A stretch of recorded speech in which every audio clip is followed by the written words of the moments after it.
Good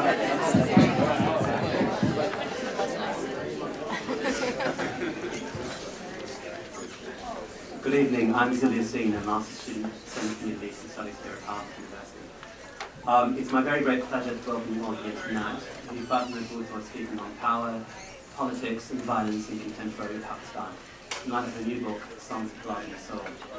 I'd like to begin by acknowledging the sponsors of this talk, in particular the Center for Middle Eastern Studies, our co-sponsors, the Middle East Initiative, the Carr Center for Human Rights Policy, the Harvard Kennedy School, as well as the Prince Walid bin Talal Islamic Studies program. Also a special thanks to Paul Deran, Henry Laurentisi and Cliff Gardner for their efforts.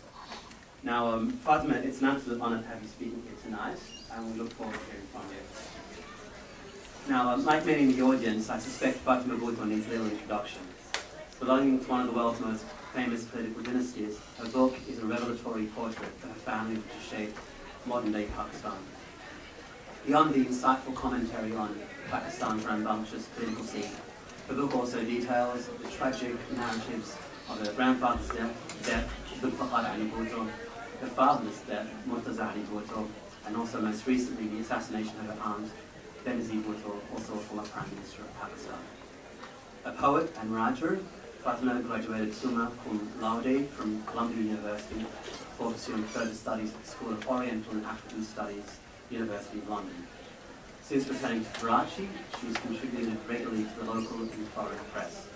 Importantly, she has been a vociferous critic of corruption in Pakistani society. Most recently, she has highlighted the ineptitude of the Pakistani government in dealing with the catastrophic floods in Pakistan last month. On a personal note, Fatima doesn't like running but loves Lebanese sweets. So tonight's event will consist of a short talk followed by a question and answer session. At 6:30 p.m. there'll be a book signing at the Harvard Co-op bookshop on Massachusetts Avenue. Can you please help me in enthusiastically welcoming Fatima Bhutto?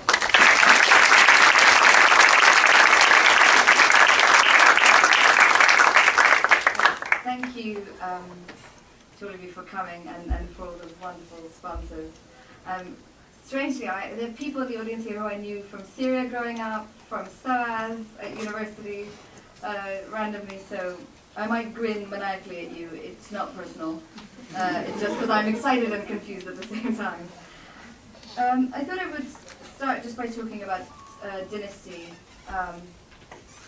Everywhere I go, it seems that people connect dynasty instantly with Pakistan when it is a blight on South Asia, really. You have dynasty in India, in Bangladesh, in Sri Lanka, Nepal, and what you have also is a history not only of dynasty, but of violent assassinations, assassinations of public figures in all these countries.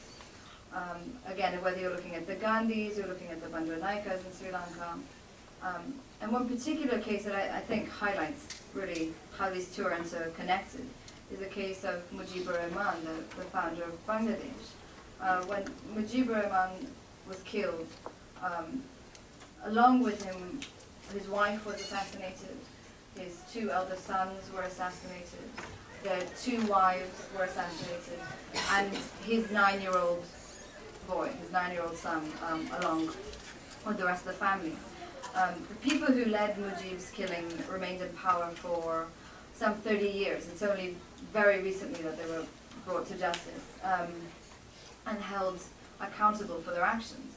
And one of the men, a soldier, a senior member of the army, was asked once why it was necessary that they had to kill the 9-year-old boy. And he answered, he said, well, we couldn't let him live. We had to kill him because they were building a dynasty. But it's not just dynasties that share this experience of violence, it's also millions of citizens in all these countries face assassinations on a daily basis that get no notice in any of the foreign press or even in the local press. Journalists being killed in Sri Lanka.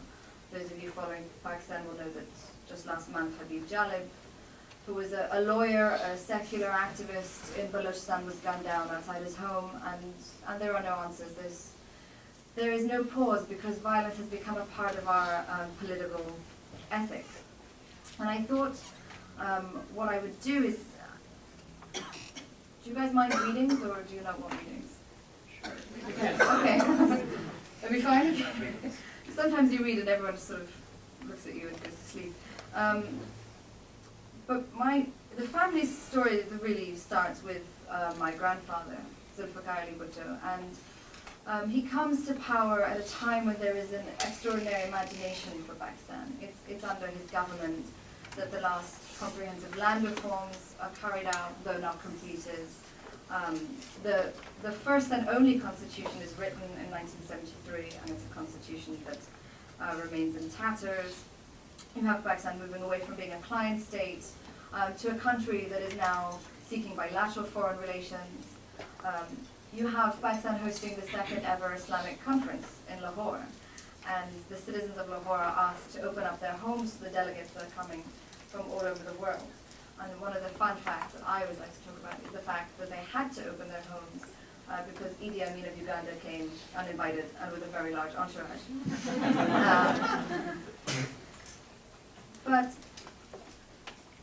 Zulfikar Ali Bhutto made mistakes. We have a tendency to lionize public figures, I suppose, all over the world, but nowhere is that more true than Pakistan. And he expanded his powers at the cost of the constitution. Like all other leaders before him and all others after him, used force in the gas-rich province of Balochistan. And he isolated himself from his power base. He promoted the man who would kill him over the heads of more deserving generals because he felt he would be a pliant figure. And in 1977 he was overthrown in a coup d'etat and put to death 2 years later. And I thought I would read you just two small sections. The first is a letter that he wrote from his death cell. And the second is on Rawalpindi. So this is part of a book that was printed, a legal rejoinder that was printed called If I Am Assassinated. And in it, Zulfikar Ali Bhutto writes, I have been hemmed in by its sordidness and stink throughout the heat and rain of the long, hot summer. The light is poor, and my eyesight has worsened. My health has been shattered, and I've been in solitary confinement for almost a year. But my morale is high, because I am not made of the wood which burns easily. Through sheer willpower and conditions that are adverse in the extreme, I have written this rejoinder. Let all the white papers come. I do not have to defend myself at the bar of public opinion. Ordinarily, I would not have bothered to reply to the tissue of lies contained in this disgusting document. And this is the document that alleged that he was responsible for murder, that he was a bad Muslim, or anything really that they could put in there. But the circumstances are not ordinary. A principle is involved. The principle of the right of reply. And as I have said at the trial in Lahore, forget the fact that I have been the President and Prime Minister of Pakistan. Forget the fact that I am the leader of the premier party of this country. Forget all those things. But I am a citizen of this country, and I am facing a murder trial. And even the ordinary citizen, and I consider myself one, is not denied justice. Rawalpindi, situated in the Potwar Plateau, is a short distance from Pakistan's capital, Islamabad. It is and has always been a garrison city. Home to the Raj's British forces and since independence, the Pakistani army, Rawalpindi sits higher up than the land surrounding it, instantly cooler and breezier. But it has a sinister reputation, at least amongst politicians. It was once the home of the exiled 19th century Afghan king, Shuja Shah. It is where the man Muhammad Ali Jinnah had appointed as Pakistan's first prime minister, Liaquat Ali Khan, was assassinated. And it is where the army had taken Zulfikar Ali Bhutto to die. Almost 30 years after his murder, his eldest child, Benazir, would also lose her life in Rawalpindi. Rawalpindi jail, however, has long since been destroyed. Zia razed it to the ground in the 1980s, wary of its potential to become a Bhuttoist symbol. Only one of the prison's original walls remains now, old red bricks covered with a deep green ivy. The rest of Rawalpindi jail has been turned into a shopping mall. Situated between the old Prime Minister's residence and various military offices, The jail has now been renamed Jinnah Park, and it is home to a McDonald's, a Cinepax cinema, and a Papa Sal's pizza joint, franchised over from Islamabad. At the entrance of what was once Rawalpindi jail is a 2-story yellow building. The top story is covered by a sign that reads Blacks, next to a large photograph of a woman's eyes. Maybe it is a beauty parlor, but I don't know. The bottom half of the building just reads Tequila City, and it's anyone's guess what goes on there in alcohol-free Pakistan. It is here that the army killed Zulfikar Bhutto and then erased all traces of his blood. The coup that followed and the ensuing years, the 11 years of martial law in Pakistan, brutalized the country in a way that we've never since recovered from. You had amazing censorship initiatives. So every city in Pakistan had a censor board. And that censor board was dealt with in the morning for the morning papers and in the evening for the evening papers. And the Pakistani media is a phenomenal creature. It has moments of great temerity, and this was really its shining moment. So journalists subverted the censor board by printing papers in the Lahore edition of the newspaper that the Karachi board had refused to let go to print. When that didn't work, when the censor board, which they did very often, just crossed out entire articles, not editing them, but simply cancelling them out, newspapers, broadsheets went to print with blank spaces in them. So you would open up a broadsheet, and there would be one box of news, maybe on the left-hand side, and maybe one on the right, and that was it, just white boxes. And the junta didn't think this was amusing, so they declared that all newspapers had to print content. You couldn't leave empty spaces. So when things were blocked out, newspapers ran pictures of donkeys or pictures of dogs. And journalists paid. It's the one time in our history we have had, and I'm sure some of you are following what's been happening in Pakistan recently with the case of a journalist who was picked up quite recently. The New York Times ran about when. So, I mean, in the 1980s, you had journalists flogged in public in Lahore. This, to me, seems like a brutal reminder of those days. You also had Islamicization to the extreme. So 5 times a day prayers were declared mandatory in all schools and government buildings and offices. The water lines were closed down during Ramadan, including the sewage lines, which shows you what Zia thought of non-fasters. And you have the blasphemy laws instituted, which sounds like what it is, which means anyone who looks even sideways at the Quran can be put to death. And then you have the hudud ordinances, which are the most violent laws ever in the country against women. And what the hudud say is they declare that anyone who is found guilty of adultery can and should be put to death.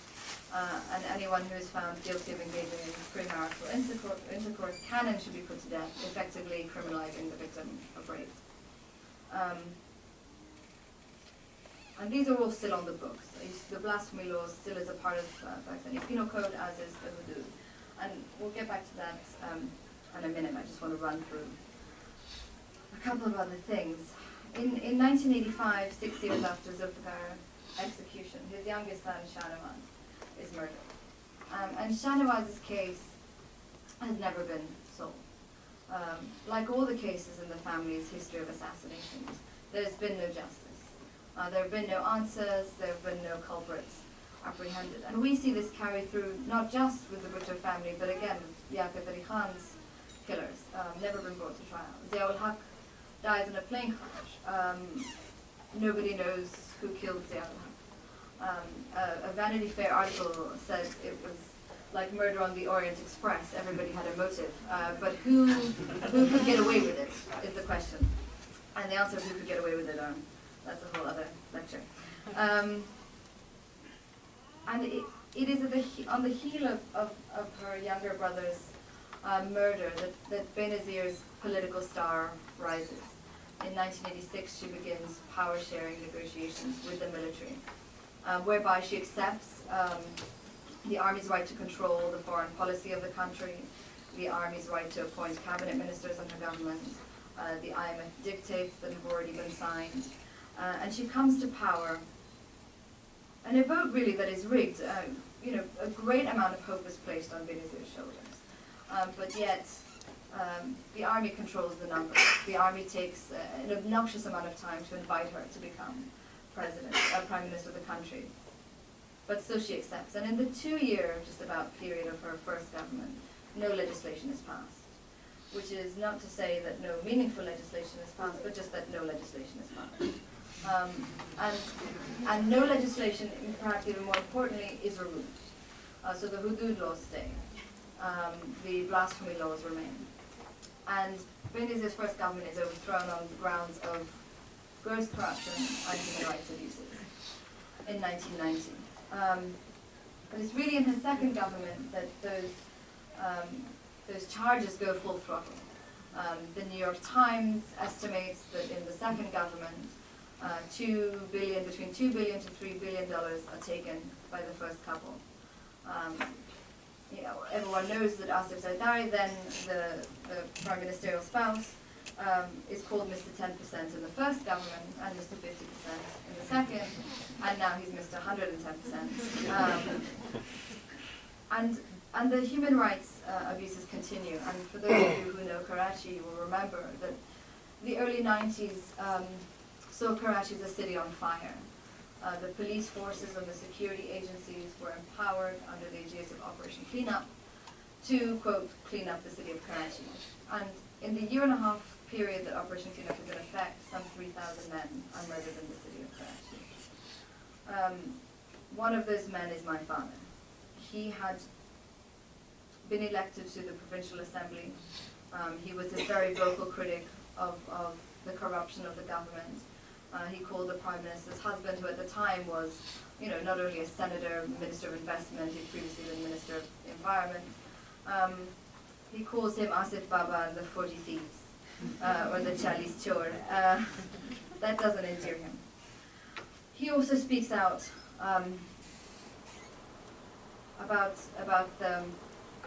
he speaks out on the direction of the party, on the direction of the country.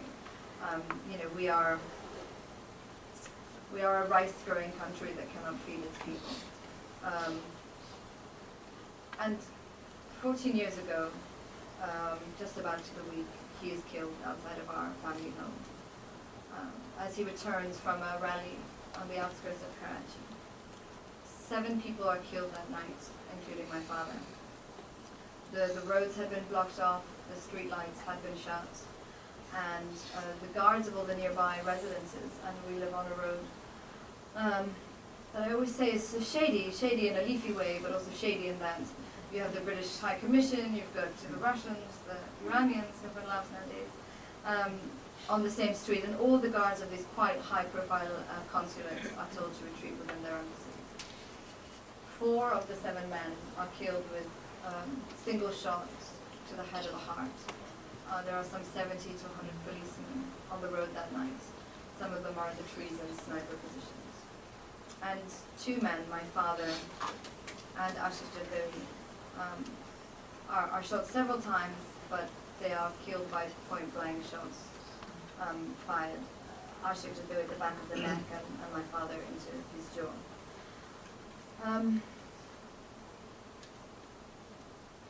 14 years later, in 2000, well, not 14, 12 years later, in 2008, Asif Zardari, who was one of the accused in the case, at the time that he is accused of my father's murder case, is also standing trial in 3 other murder cases, all 4 involving the murders of 11 men.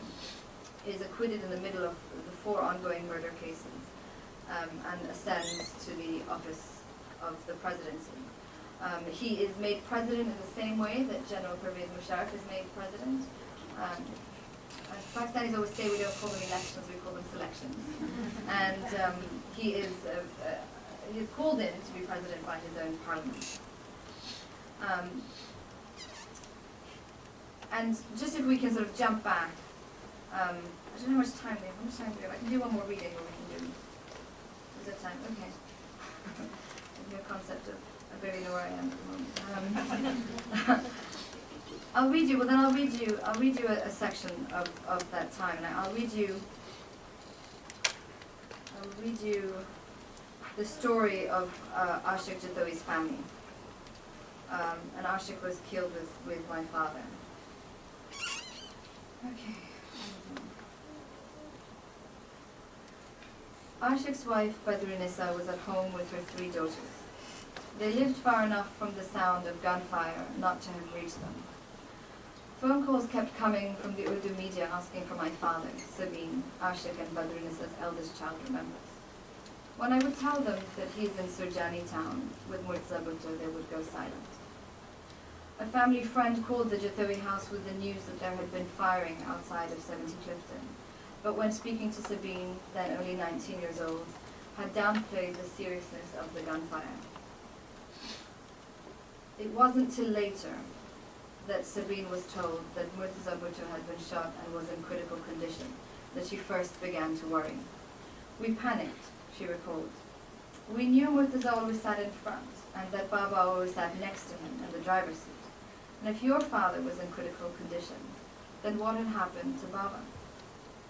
Sabine and her mother got into their car to go and look for Ashik. Before leaving, Sabine told her 2 youngest sisters, Anushka and Maheen, to man the phones and keep the news of what had happened away from their elderly grandparents, Ashik's parents, who were asleep upstairs. We went to Mideast first. Baba wasn't there. And I should pause here just to say that all of the 7 men were left to bleed to death on the roads for an hour after the shooting had stopped. When they were moved, all 7 men were taken to different locations, and none of them to emergency hospitals. And this was part of the MO of Operation Cleanup. The streets were cleaned, forensic evidence is destroyed by this lag, so it was not the first time the Karachi police had done this, nor allowed. Then we went to Jinnah Hospital, thinking that any police cases should have gone there. Amma was too shaky to get out of the car, so I went. I had to go to the morgue to ask if my father's body had been brought in. But as I was walking towards it, some journalist came up to me and told me that he wasn't there. I was relieved and I trusted them. We got back into the car and continued searching. At the same time, Sabine's uncle, Ashik's younger brother, had started his own search.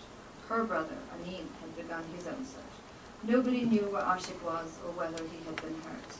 Ashik's family were on their own, going from hospital to police station looking for him. We went to the Al Khan hospital at the other end of town. It was far away, but we were desperate, Sabine continues. Amma stayed in the car and I went to the emergency area and asked if Ashik Jatoi had been brought in. There was a lot of confusion and the people behind the desk weren't giving me any clear answers. I described my father's build, his height, his weight. I told them that he had been wearing a black shalwar kameez, but they didn't seem to have a clear idea of anything. As we were leaving and walking back to our cars, I saw a police van parked near the emergency room. I went up to one of the officers standing near the rear of the car. At that time, we still had no idea that the police were involved, and I asked him if he knew where my father was. I told him my name and said that I was looking for Ashik Jatoi, who was with Mir Murtaza.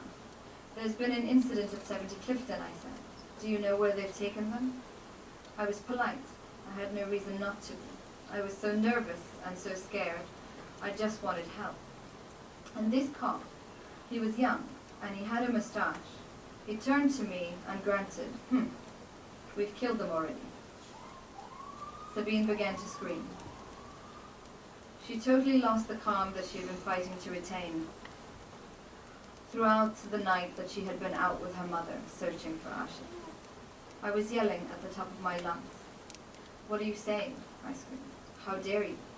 But he stood there unmoved. Another cop, he must have been more senior, he got out of the front seat of the car and came over to us and asked me why I was creating such a scene. I was in a total state of shock. Some people nearby had witnessed what the policeman had said to me and came forward to defend me. I know I'll see that policeman again someday, she said. I still remember his face so very clearly. After the murder, all the witnesses and all the survivors were arrested, and they were held in jail for 3 months until Benazir's government fell, without access to lawyers, without access to their families. And the police, meanwhile, were all internally cleared in a police review and returned to their seats. They remain in powerful positions not only within the police force, within the federal Pakistani government, and within the upper echelon of Benazir's political party. I might just jump back to the Zia period, just for a comparison vote of where Pakistan is now. We know that the last time Zia was around, you had an American adventure in Afghanistan, and we know that that is true now again. And things match up. This government has imposed quite absolutely. This government has imposed quite sinister censorship measures since they came into office 2 years ago. Last summer they passed the Prevention of Electronic Crimes Act, which applies to anyone of any nationality across the breadth of the country, and includes a jail sentence up to 6 months for those who possess email addresses not registered in their real name. If you are found to be guilty of satirizing or spoofing or character assassinating the person of a president, that's anywhere from 3 years to 14 years. And the ostensible reason for this law is that if you are funding Al-Qaeda through PayPal, then that is the death penalty. We know also that this year 500 websites were banned in Pakistan, including Google, Facebook, Yahoo, many more, ostensibly again because un-Islamic material existed on these websites.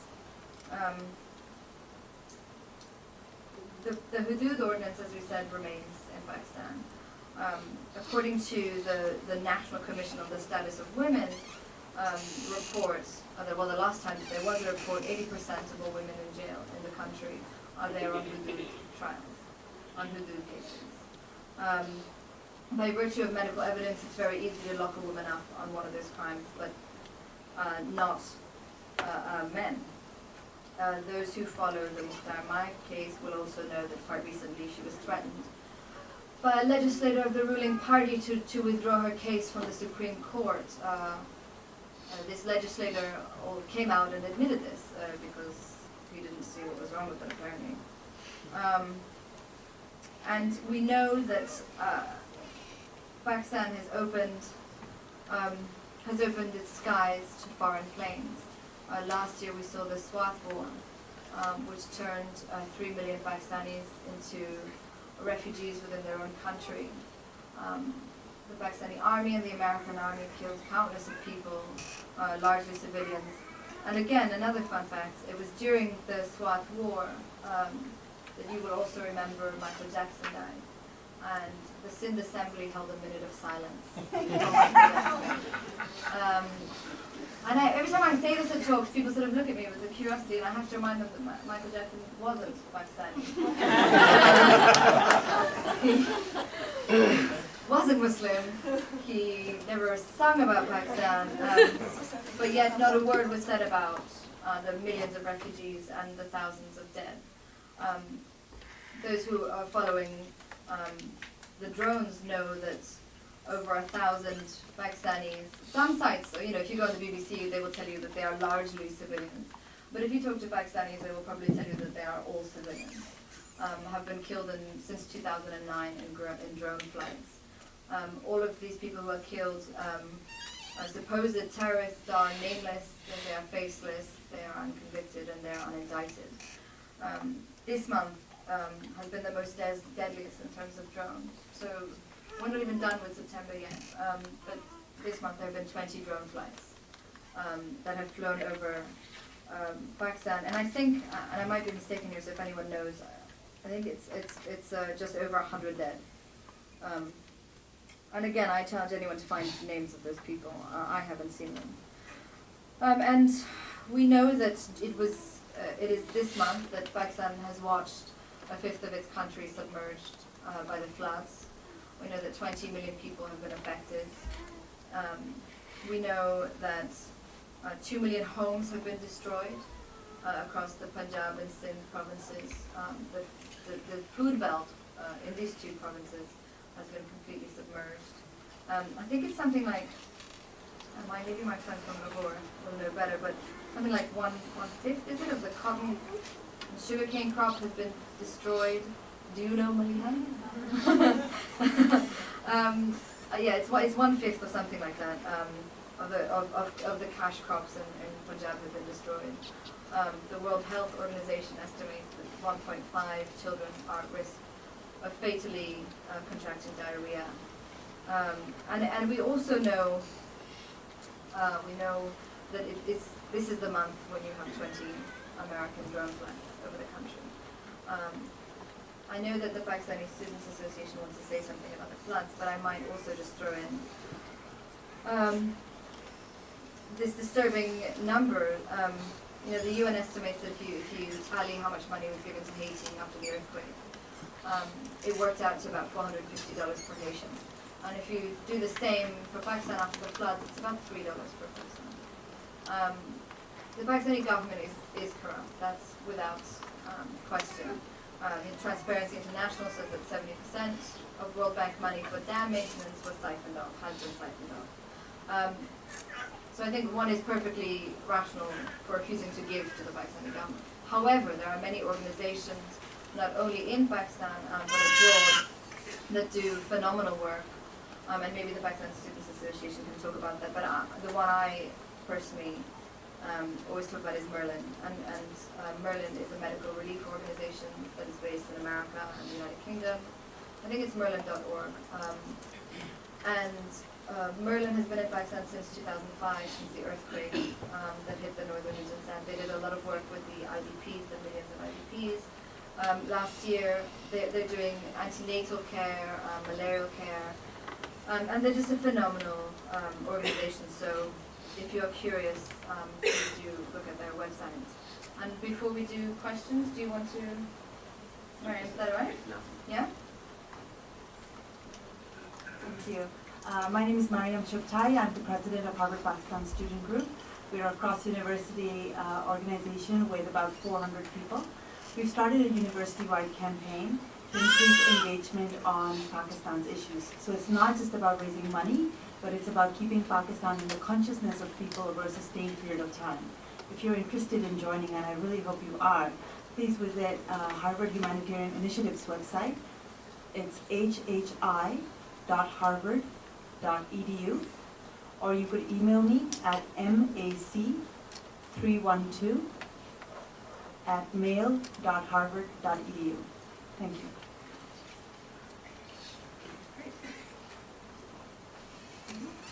Well, thank you, Fatima, for such a wide-ranging and kind of conversation. It's question and answer time. I'll take the probably this chair to call the questions. There are a few rules, firstly. Please be civil. Introduce yourself and make sure each statement ends with a question.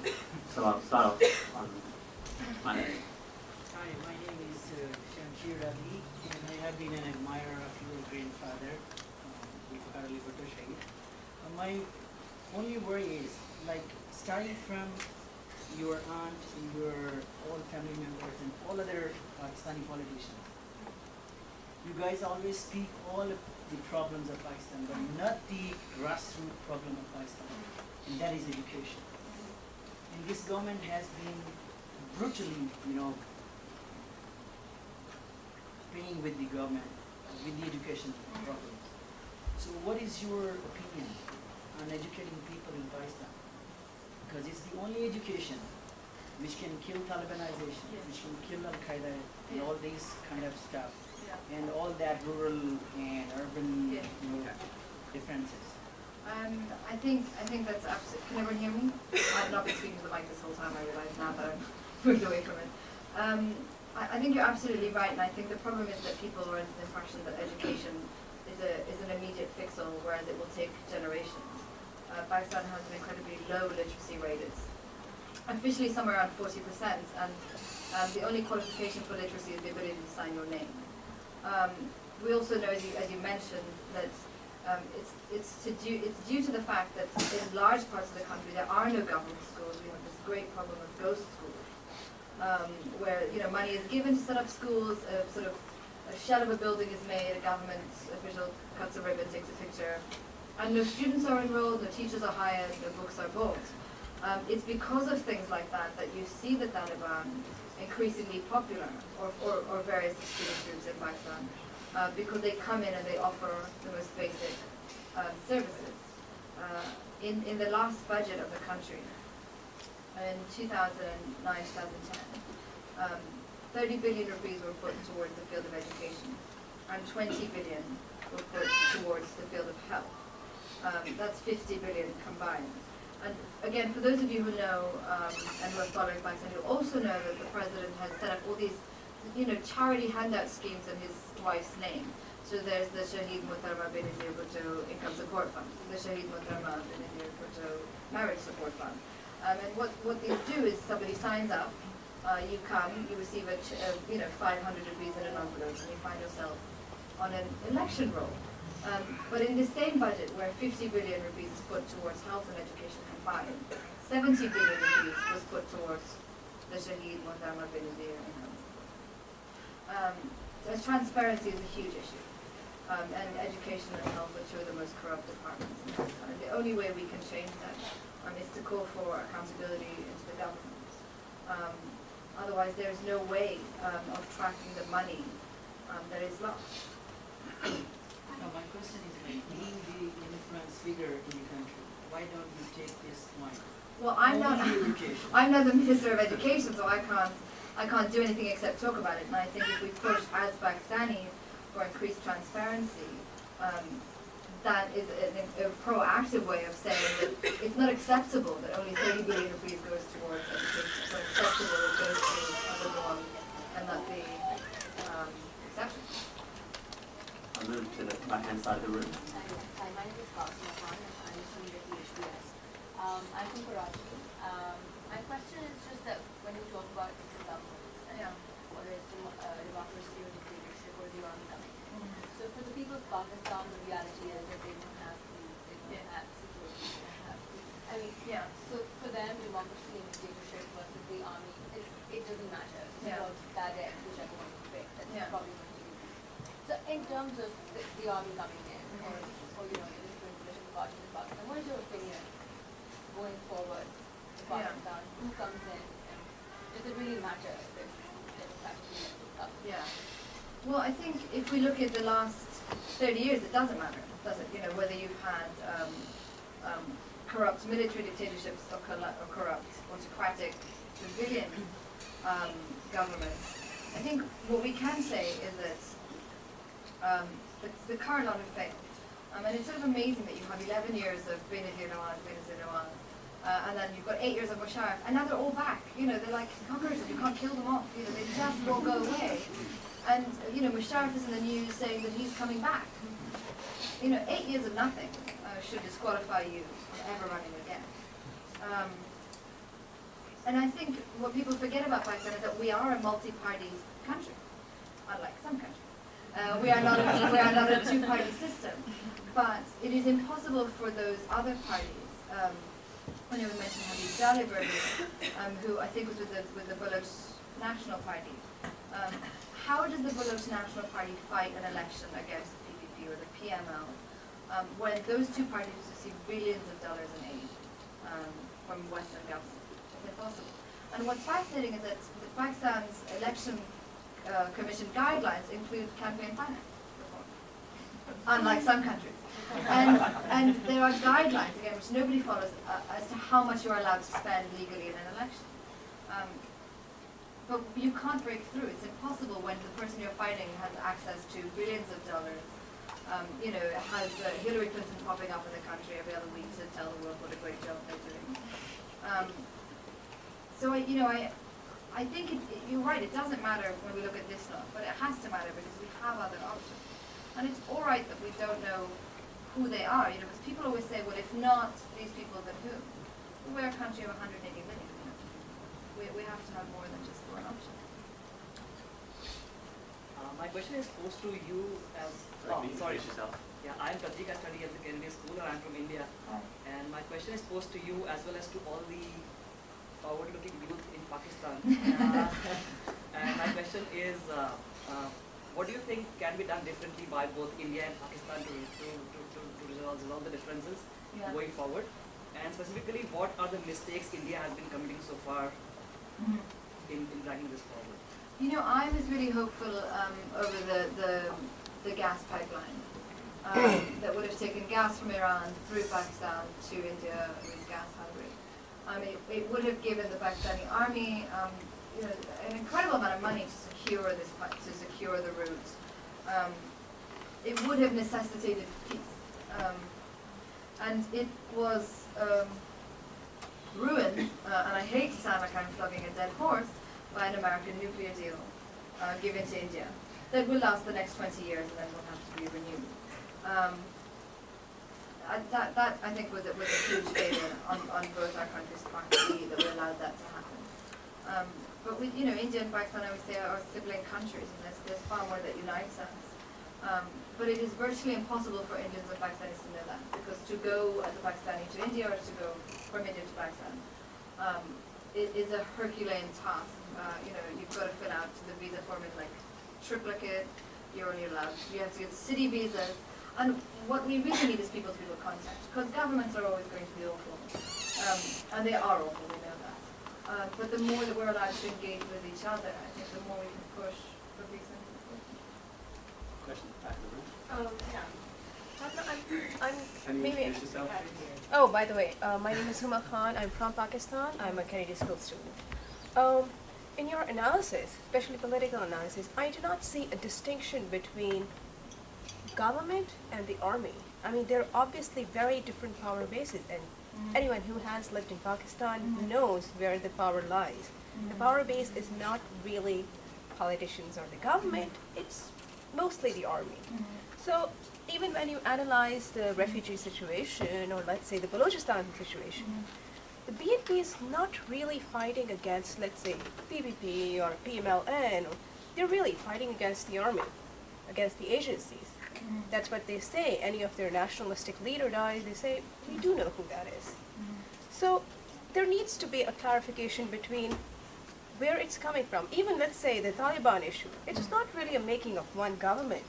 It's a making of the policy of, you know, what our army or our intelligence has been doing for years. Absolutely, but I also think that it's dangerous to forgive Pakistani individual governments, any agency.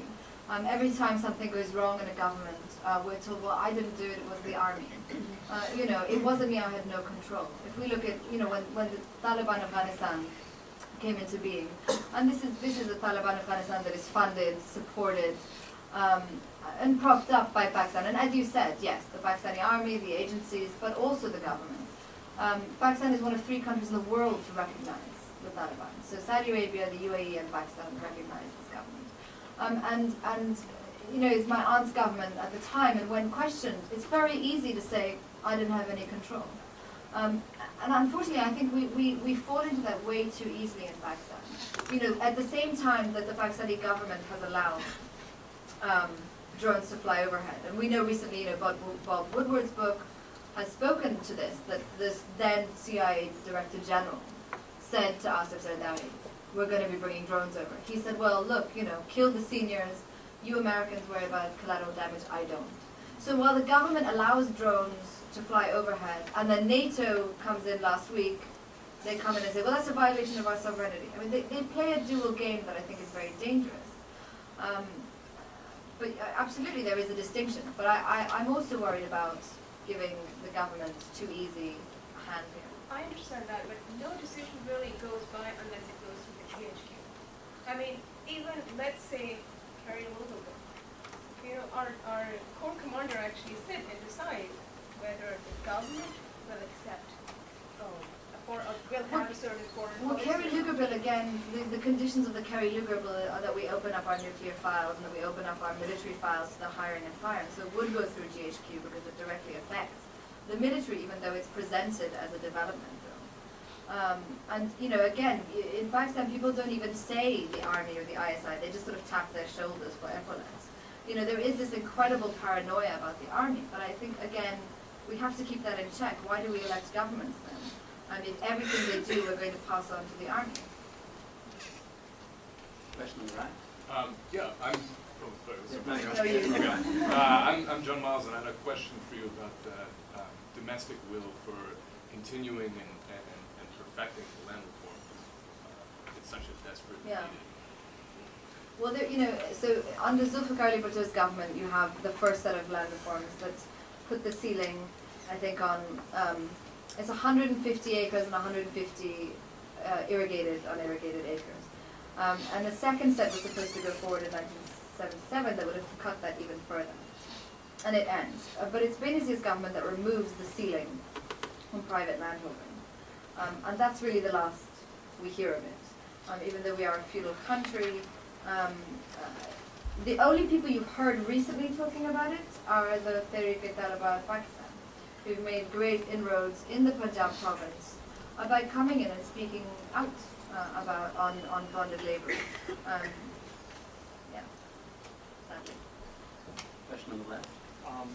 Hi, I'm Rubaiyat. I'm studying here at the Kennedy School and I'm originally from Bangladesh. So Fatima, you have hinted at this slightly, but my question is in the broader Southeast Asian context. If you look at India, Pakistan, Bangladesh, you see this tendency to have political royal bloodlines, Yeah. and a lot of political actually depends on political blood. But we rarely have a situation where someone from that political lineage has actually come out of that mainstream. And you are an example of that. So do you even plan to take advantage of that in the future? So is the question, will I run? Thank you for not phrasing it that way. I'm very pleased. No, because I think in all these, and again, nobody believes me when I say all these things, but we know intimately in all these countries that dynasty has not strengthened democracy in these countries. In fact, it negates democracy because it negates participation. The idea that dynasty can strengthen institutions is also a ridiculous one. If dynasty is laughable in North Korea, which I hope it is, and it is to me at least, then it ought to be laughable in South Asia. It's sort of, I would say, it's also like it's political inbreeding. After a while, the waters are pretty muddy. So, Leanne Cohen from the Harvard Institute for Learning and Retirement. Can you describe what the health care is for the people in Pakistan? It's nil. And another disturbing fact is that Pakistan missed its millennium goals to eradicate polio recently, not because we don't know how to, because Pakistan has gotten leprosy, for example, under WHO limits way ahead of schedule in the past. And again, not because we don't have any medical know-how, again, that's not true, we have a tremendous medical community, but because we couldn't refrigerate the vaccines. So that's corruption. That we are a nuclear country that can't refrigerate, that can't light a refrigerator, that can't turn on a refrigerator. I don't know what healthcare is like in India or in Bangladesh. Maybe someone can speak to that in a bit.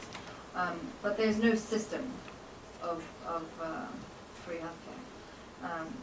It's in shambles. I'm Shadok Rohani. I graduated from here 30-odd years ago. I'm from Iran. And I was just wondering, since you are not running, Yeah. who else should we buy for? Because as an Iranian, we follow Yeah. the history of Pakistan. We are our cousins. Yeah. And the roster of Pakistani leaders, starting from Muhammad Ali Jinnah all the way to Isa Zardari, Yeah. is quite a despicable list of individuals. Yeah. Who do you think that has a realistic Yeah. chance of winning and at least being half decent? That's a good question. Besides,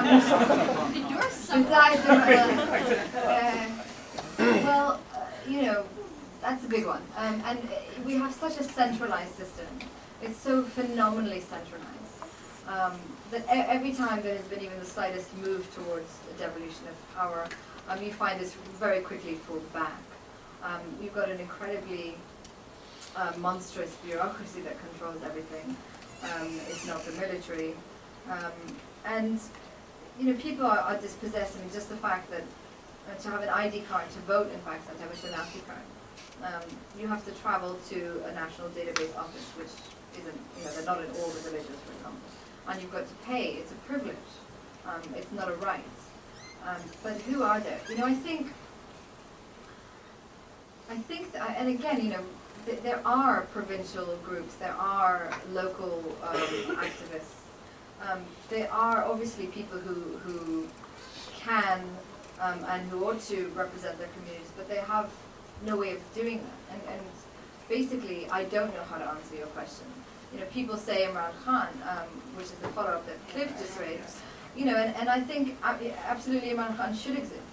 I don't agree with everything he said, but I think we need more people. I'd also say that it's a 63-year young country.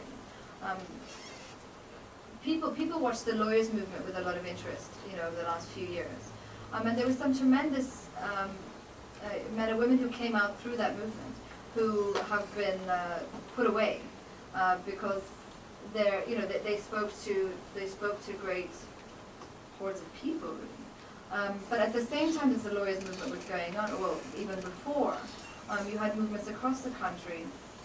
There were even more grassroots. When we talk about the war on terror, we know now that in the Balochistan province, some 8,000 to 10,000 people were disappeared. We know this not because the Ministry of Justice, not because of the Chief Justice, but we know this because of the family members of those men and women who came out and stood on the roads and stood at press clubs and were lathi charged. I always take hope in that. I mean, they don't have a political party, but if one allows space to engage, I think that would be our hope. I'm Shaka Khan. I graduated from Harvard University School of Islamic Humanitarian work in Pakistan occasionally. I had a slightly more personal question for you. I was deeply impressed and touched by the number of losses that you've experienced over many decades within your family. And I was wondering, despite personal risk and connection to the family, what motivates you to continue to speak against corruption and just to try to create change?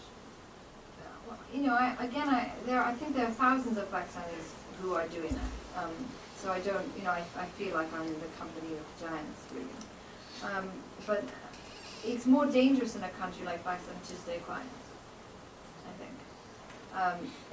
It's always more dangerous to allow the status quo to continue. And when we say dangerous again, it means that children in your country die of diarrhea because we can't talk about corruption. There was, maybe you guys saw this, a minister, an arms minister. I mean, who even has arms minister? Our defense production. That's right.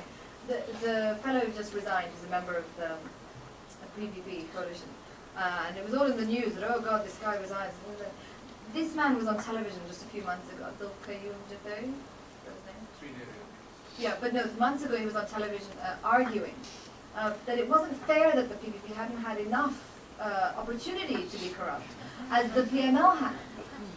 You can YouTube this and you can find it. And the host of the show, I can't remember if it's a Geo show or, does anyone know, do you know? I know you're my record. Express TV. And the host keeps saying, no, well surely you don't mean that. He said, no, I do mean that, I do mean that. You don't allow us to continue our terms, we're not allowed to take as much as the other people. So when you watch that, it's impossible to stay quiet, really. So that's my answer, I guess. Question at the back. Thank you. John Whitman, Babson College. So if you were to run and win, how would you control the military? Well, I wouldn't run. So I wouldn't know how to answer your question. But I think it's phenomenal that our Constitution, for example, has still the doctrine of necessity in it. And the doctrine of necessity is this charming little clause that says anytime it is necessary, the army must intervene. For as long as we've got that on the books, really, what can you do? It's impossible to send the army back to the barracks. And again, it's not just the defense. This is not only an organization in charge of the defense of the country. The army owns most of the land in Pakistan. They own banks. They make cereal. They make cement. They make water. it's not as simple, I think, as returning them to their barracks. You know, and again, accountability has to enter the frame as well. And I'm not joking. There is askari cereal. You know, there is some people are nodding. Yeah, you know, it's awful. But 4G, what is it? 4G cereal. Okay, sorry, it's askari bank, 4G cereal. And you know, we still have, again, people who are watching Pakistan will know that Altaf Hussain, another one of Pakistan's charming political figures, recently came out on television and asked for any patriotic general to come forward and take over the country. It's a big order. Question back. Hi, I'm Asim Jahangir. I'm from the Kennedy School. Going through your discourse, it feels like the last 25 years or so of my life have been a lot worse than they actually were. Can you point out to some of the positives that have happened since? Yeah. Yeah, I mean the picture Are you seems from very Pakistan? bleak. Yeah? Are you from Pakistan? Yeah, I'm from Pakistan. From where? From Karachi. From Karachi. Absolutely. And look, I should say that our last 25 years have probably been pretty all right, because we had schools to go to and we had healthcare and we had all those things. But there are positives. I just think. Actually, just to correct, I'm a product of public schooling system, and I'm here. Okay, So, that's what I mean. I want to add one more thing. I'm a doctor. Can we just take a question first? So I would say healthcare is not nil. It is For the majority of people. it is not nil. There is some. So what is the healthcare? Sorry, just to. So if you are a person who needs vaccines, are they available to you free of cost? Yeah. Where? I was working in Ravensbrück and we were providing people free of cost vaccines. I mean, I've spent a lot of time in hospitals, especially women's hospitals in Sindh, that provide, that are wonderful doctors. I'm not at all trying to come down on the medical community, which is tremendous in Pakistan and which resisted Zia. I'm just saying that there is no money to run a system to take care of the millions of people it does take care of. But still, I think in some extent they are providing. Like I won't negate it totally, but we won't say like totally is like very male. Well, you know. I'm so Sorry, sorry. I can we have no interruptions? No interruptions. Well, No, I want to second you because I. that's all right then. If they second me, I it's go to Pakistan every summer and work in the public school system because I'm a doctor for the public schools Yeah. of the slums of cities. Yeah. So I work in the major cities of Pakistan, Okay. Lahore, Rawalpindi, Islamabad. And I myself went to the Minister of Health to ask for vaccines because the children have no vaccines. Every time I go, I'm asked to wait outside for hours. Then I get 1 minute and they say we'll And send no the vaccines. vaccines. The vaccines have not showed up for the last 5 years. I mean, again, we're talking of a country that, you know, is enormous. And I'm sure your experience is different. I don't at all mean to impugn the medical community. But what I have seen, you know, I've watched a different kind of hospital, a government hospital. And that's not at all to say anything about the doctors, but rather about the funds and the importance. The positive, is that what you said? The positive. Again, Pakistan is a young country. It's a country that owns gas, it has oil, it has resources. It grows the food that it needs to feed its people. There is a tremendous scope for positive in Pakistan. What is not positive is that, you know, we are a rice-producing country that has 6 million people in desperate need of hunger. We are a rice-producing country that has now opened up our agricultural land for foreign countries to come in and grow food for their people, as if all of ours are fed. You know, Saudi Arabia, I think, is one of those countries doing it. But you know, we talk about the arts. I mean, all of that is a scope beyond me of how positive it is. But I think, you know, I wonder, you always, Pakistanis will say, oh, well, why do we always talk about the negative? I think it's important. I think because we have an amnesia when it comes to Pakistan. We have an amnesia of the fact that in 1947 the wealth of the country was controlled by 20 families and now it is controlled by 27. You know, and there are many of us who are very fortunate and very privileged and have managed to make it through the system, but there are millions and millions who haven't. Question at the front, please. My name is Usman. I'm thanks for making the board. I admire your work. I wanted to ask you, you talked about lack of accountability, institutional lack of accountability. We see that as somewhat of a cause of the floods. Prime Minister not paying his tax This was not paying taxes. Even the finance, Exactly. what's his name? Yeah, But I also see this culture of lack of accountability that goes beyond institutions. You can see that manifesting itself in sale of microscopic children in Gujarat. You can see that in the killing of the teenagers in South Korea Yes. during the summer. Yes. And you can even see that in trivial concepts like match fixing in cricket. Yeah. So I see this. Not trivial to some. It's very much early that I wear a cricket jersey every cricket game, so it's not trivial to me. But I see this culture of corruption accountability taking over the country. In your opinion, why is that so, and what is the first step to tackling this culture of lack of accountability? I mean, for me, you're right. I mean, it is a culture, and it's hard to say where that culture really got its claws into the country, but it exists. For me, the death knell for Pakistan is the NRO, is this National Reconciliation Ordinance, which, to answer Huma, is a combination of both, isn't it? It's the sort of military and the political parties. So Musharraf and Benazir brought this odious law into play that erased 20 years worth of corruption charges against politicians, bankers and bureaucrats, and includes a stipulation that would make it virtually impossible to file future charges against sitting parliamentarians. What it does is it takes corruption out from under the table and puts it on top. There's one law for the powerful and one law for the rest. And I'll tell you an anecdote. I spoke to Nasser Aslam Zahid, who was the Chief Justice of Sindh and who's a tremendous lawyer who resigned when asked to take an oath to Musharraf in uniform. So he's my definition of an independent judge. But he runs the women's prison in Karachi and he runs the juvenile prison as well. And he told me a story of these two boys one day who had been arrested at 12, 11 years old for stealing, on gates they have the sort of bolt. Yeah. They had stolen this latch and they had been caught by the fellow who owned the residence and was sent to jail. And he asked them, why? Why would you steal the latch of this thing right in front of the owner? And they said, we thought we could sell it and we'd make 100 rupees or something. And, like a negligible amount. And he said, well, was it worth it? And they said, well, we heard of this law that if you get arrested for stealing, you can come out. You don't have to stay in jail. And he told the boys, he said, you're going to have to steal a lot more before that law.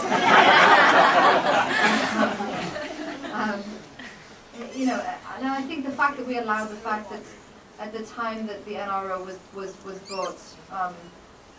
was brought into the country, we had an already existing lawyers movement, and they didn't talk about the NRO. And the NRO, if anything, is about not only transparency but about the sanctity of law. So the more we pay attention to it, hopefully. A few more questions. Hi, my name is Ali Wan. I'm a researcher here, and my question, you talked a lot about the drone strikes, and I was born here, but my parents are from Pakistan originally, so I always find it interesting in terms of the narrative about the drone strikes. When I talk with my parents and Pakistani friends, the response is, well, of course they're immoral and they're not doing anything that's counterproductive.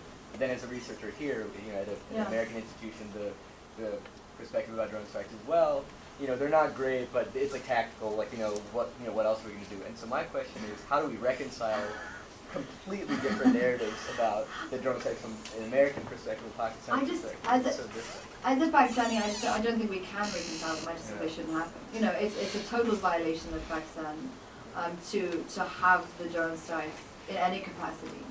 And if we could point, and maybe your research can, but as far as I can see, there's no way you can, nothing has happened to Al-Qaeda. Al-Qaeda is either the most democratic institution I've ever seen in my life. Every person who's killed is a number 2.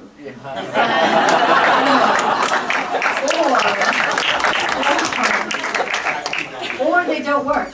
And I would go with they don't work. And you cannot convince Pakistanis that the drones also are the perfect way to fight the poor, Arundhati always says. There's no defense against the drones. There's no recourse against them. You're killed as overhead as you sleep. That doesn't convince Pakistanis that this is being done in their interest. It doesn't convince Pakistanis that it's being done to provide a safer country for them. They just have to be stopped.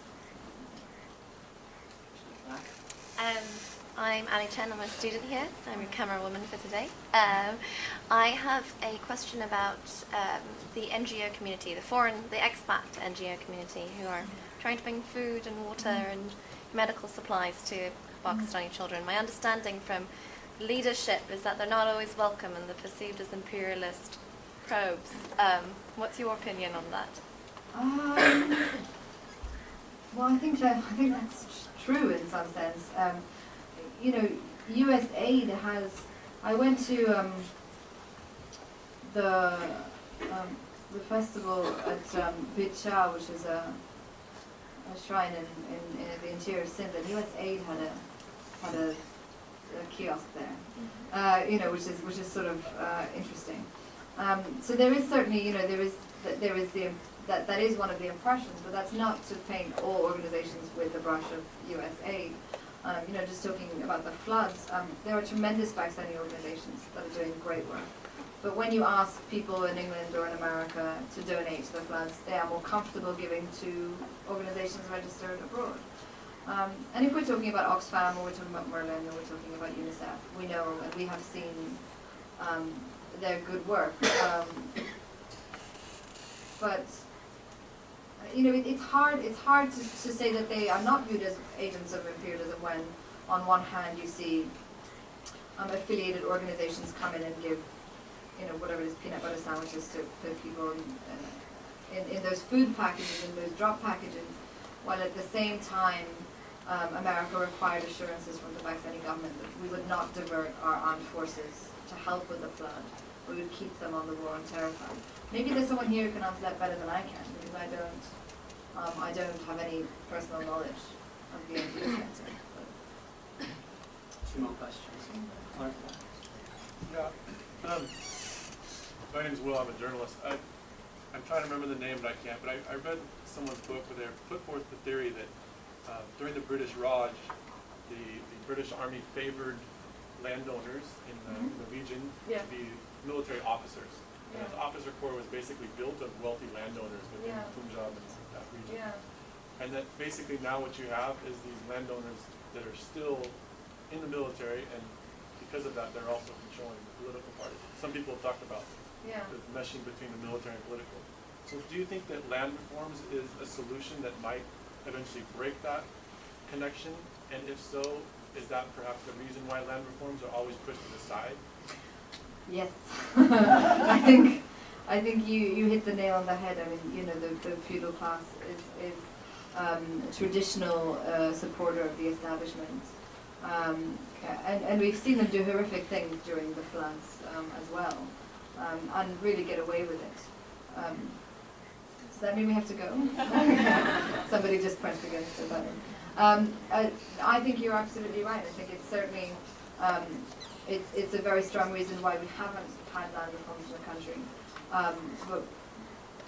But there are others too, you know, and I think one is that it's not just about land reforms, because, you know, feudals are a big problem, but industrialists are not any more democratic, they're not any more munificent. You know, people who own the steel mills, the sugar mills, well, people, I say people as one person, are just as big a problem, I think.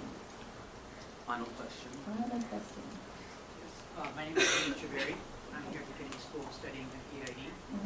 My question is regarding you sort of talk about Zulfikar Ali Bhutto, and you say that he made some mistakes, and then you contrast that with the period of Zia, where there was a lot of harsh Islamic laws passed. One of the decisions that I'm curious about your opinion is nationalization. It's my contention that nationalization, which was Zulfikar Ali Bhutto's doing, broke the back of the entrepreneurial class in Karachi and permanently delodged Pakistan's economic growth trajectory. Given that's the case, given that that's your opinion, or given that's my opinion, well, first of all, would you agree with that? And second, even if you don't agree with it, where do you think the breakdown occurred that limited industrial growth and production that could lead to employment and modernization? Well, I think we're on opposite sides of this spectrum. Because first of all, nationalization didn't have to be a permanent solution, but I think in a country where, again, we say 20, and we're being generous really, maybe it's less than 20 families control the wealth of the country. what nationalisation sought to do with return. And it did, because if we look now at the pushback and the privatization, the steel mills that were built for the people to share a part in are now controlled by us. They're controlled by Shoghat, what's his name? Aziz. Shoghat Aziz. You know, we're back to one man, one factory, one man, one industry. So I don't see that privatization somehow spurs entrepreneurial growth. But again, I think the important distinction is that nationalization didn't need to be permanent. It was a part of the solution. And had it been allowed to carry through, things would have been different. And you're furrowing your brow. You don't agree with me, but I don't think it's a thing we're going to agree on. I think in a country where not even a percentage controls the wealth of the land, I think it's miraculous to think that nationalization wouldn't have helped. But that's me. Okay, I think that concludes tonight's proceedings.